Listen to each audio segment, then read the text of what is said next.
I was raised in poverty. I was a violent teenager. My father was a child beater and an alcoholic. I worked from farm to farm as a young boy. I was drafted at age 18.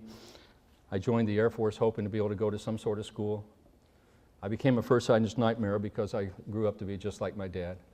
I was in one fight after another. I threw one guy out a third-floor window, and the only thing that kept me out of jail was the fact that he was a bigger criminal than I. I hurt another guy real bad with an iron. I was just mad at the world and mad at the way I was raised and mad at everything that had happened to me. They say if you kick a dog, he becomes mean. I tell you, if you kick a boy, he becomes mean too, and I was as mean as could be. One day in San Angelo, Texas, I had just turned 20. I was trying to meet girls. I tried every way you could. I tried bars and parties and all this stuff, and I thought, Cecil, why don't you try a church? You've never been to church in your life. You don't know anything about churches, but I bet there's lots of girls there. And so I thought, well, okay, I'll go to church. And so I walked off base, and one thing about San Angelo, you can find a church pretty easy in San Angelo. And I saw one, I walked up. True story, if you've never been to church, you don't know how it works. And I thought, you probably pay so much at the door, probably at $5 to get in. So I sneaked around the back so I wouldn't have to pay to get in. And I went in there and I sat down, and I was just looking around for girls, and this old white-haired guy up front was talking. And after a while, I just zeroed right in on him, because the things he was saying were all those things that I had never really heard before. And then he said, if you want to get your life right with God, if you want to deal with all those issues you have, then stand up out of that pew and come down here to this altar and fall on your knees. And I stood up. I pushed this lady out of my way. I was really a rough guy. And I rushed down to the altar and I fell on my knees. And I gave my hurt to God. And God changed my life forever. And let me ask you this morning, have you given your hurt to God?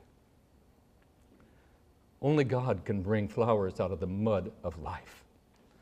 Only God can bring a rainbow after the violent storms of life. Only God can protect you on the outside, that is, be your refuge, and at the same time strengthen you on the inside, be your courage. Only God can be a very present help in trouble.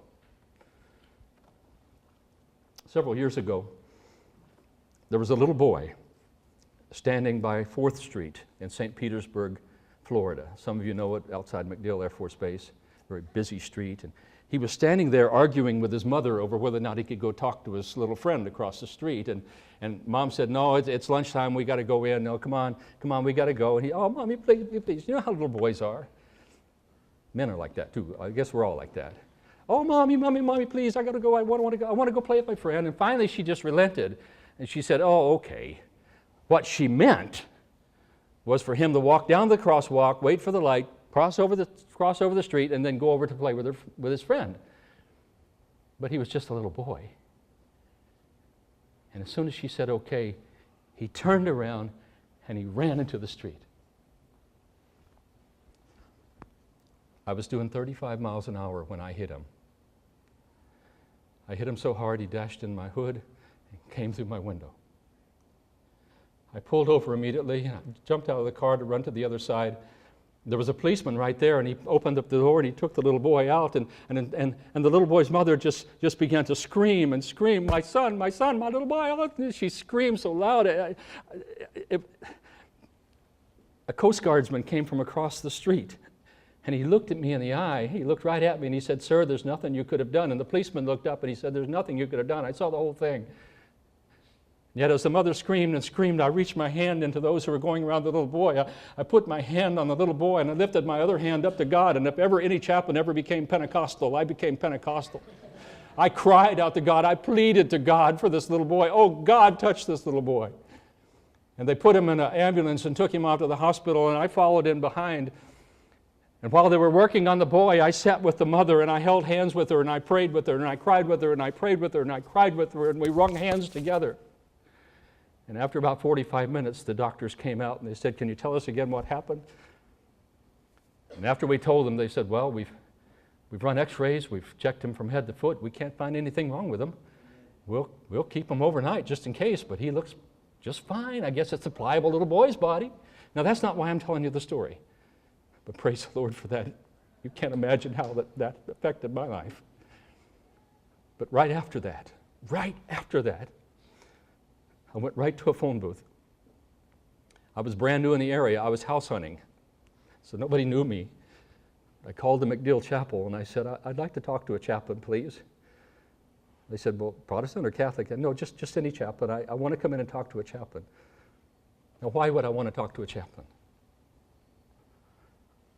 Well, because pastors need a pastor too. But also, I found when I was 20 years old, falling on my knees in that little church, I found that when I'm overwhelmed and when I'm stressed out, when I'm in trouble and when I can't take it anymore, I found the only right thing to do, the only thing that is really appropriate, the only thing that really works is to turn and run into the arms of God. I'm going to close right now, but before I close, I want to ask you for a favor. I don't deserve it, but I want to ask you. Let me be your pastor for 60 seconds. I'm not your pastor, I'm a chaplain, and I don't even live here. I live in Washington, D.C., but for 60 seconds, let me be your pastor. I'll give you right back. As your pastor, I want to ask you, have you given your hurt to God? Do you have burdens that are just too heavy to carry? Have you been discouraged? Is your life's GPS out of whack? As your pastor, let me say 3 things to you. Number 1, my friends, hold tight to your faith. Don't give up on your faith. Number 2, hold tight to hope. Hope will keep you going. Hope will give you a future. Hope will say, my tomorrow will be better than today. Hope will put a bounce in your step and it'll put joy in your heart. And hope will keep you alive. Hold tight to your faith and don't give up on hope. But thirdly, when you do get in trouble, and everybody does, when life is just downright overwhelming and you can't take it anymore, when you've had all the stress you can handle and you feel like screaming, listen to me now. Turn and run into the arms of God. He will be your refuge. He will be your strength. And He will be your help, your courage in trouble. God bless you and God bless America.